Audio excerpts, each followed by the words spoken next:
অবশেষে ডিজেল চালিত সব ধরনের গণপরিবহনের ভাড়া বাড়ালো সরকার। কিলোমিটার প্রতি এই ভাড়া নির্ধারণ করা হয়েছে 11 পয়সা।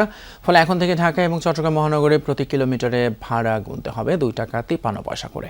আর দূরপাল্লার প্রতি কিলোমিটারে ভাড়া দাঁড়িয়েছে 2 টাকা 23 পয়সা। এছাড়া ডিটিসিএ এলাকায় এই ভাড়া হবে 2 টাকা 43 পয়সা। সকালে সচিবালয়ে এক ব্রিফিংয়ে নতুন ভাড়া নির্ধারণের তথ্য জানান সড়ক পরিবহন ও সেতুমন্ত্রী শেখ রবিউল আলম। এ সময় মন্ত্রী বলেন, তেলের দাম কমলে একই প্রক্রিয়ায় আবার সমন্বয় করা হবে। সিলন টি রপ্তানিতে শীর্ষে।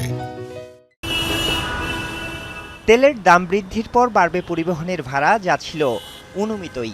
তবে মূল আলোচনা ছিল এই বাড়তি ভাড়ার হার কতটুকু হবে, জনজীবনে বা এর প্রভাব কতটুকু পড়বে। পরিবহন মালিক পক্ষ থেকে এই ভাড়া বাড়ানোর প্রস্তাব করা হয়েছিল প্রতি কিলোমিটারে 28 পয়সা, আর বিআরটি এর প্রস্তাব ছিল 22 পয়সা। দফায় দফায় বৈঠকের পর সিদ্ধান্ত হয় ডিজেল চালিত সব ধরনের পরিবহনের ক্ষেত্রে কিলোমিটার প্রতি এই ভাড়া বাড়বে 11 পয়সা।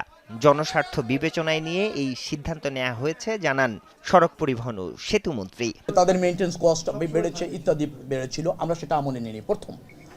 দ্বিতীয়ত হচ্ছে এই যে 1 টাকায় 1 পয়সা, যেটা তাতেও 15 পয়সার মতো বাড়ে, আমি তাদেরকে বার্গেনিং করে বা ধরেন সক্ষম হয়েছি সেটা 15 পয়সার জায়গাও শুধু তেলের জন্যই 15 পয়সা বাড়ে ওই ফর্মুলা অনুসারে, সেটাকে আমি 11 পয়সায় আনতে এই মুহূর্তে সক্ষম হয়েছি। বৃহস্পতিবার থেকেই কার্যকর হবে এই ভাড়া। সর্বনিম্ন ভাড়া থাকছে আগের মতোই 8 এবং 10 টাকা। বাড়তি ভাড়া আদায় করা হলে কঠোর ব্যবস্থার হুঁশিয়ারি দিয়েছেন মন্ত্রী। এই সিদ্ধান্তের ব্যত্যয় যদি বাস মালিকরা করতে চেষ্টা করে, ডেফিনেটলি বাস মালিকদের বিরুদ্ধে শক্ত অবস্থান এবং শক্ত ব্যবস্থা নেওয়া হবে।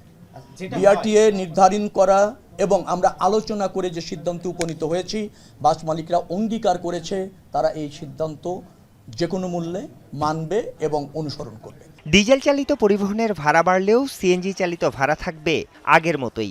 আর রেল ও নৌপথের বিষয়ে সিদ্ধান্ত হয়নি এখনো। তবে তেলের দাম কমলে আবারও এই ভাড়া সমন্বয় করা হবে জানিয়েছেন মন্ত্রী। আমরা এখন যেটা বিবেচনা নিয়েছি সেটা হচ্ছে সড়ক বা আপনার বাস বা পাবলিক পরিবহন যেটা আছে সড়ক পথে, সেইটার ভাড়া নির্ধারণ বলবো না আমি, আপনার যেটাকে বলা হয় সমন্বয় করার ব্যাপারে বসেছি। রেলেরটা নৌয়েরটা এখনো পর্যন্ত আমাদের বিবেচনায় আসে। এসি বাসের ভাড়া বাড়ানোর সিদ্ধান্ত হয়নি এখনো। এ নিয়ে আলোচনা চলছে, সিদ্ধান্ত নেওয়া হবে দ্রুতই।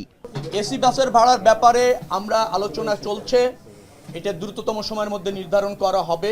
আরিফুর রহমান সবুজ, যমুনা নিউজ, ঢাকা।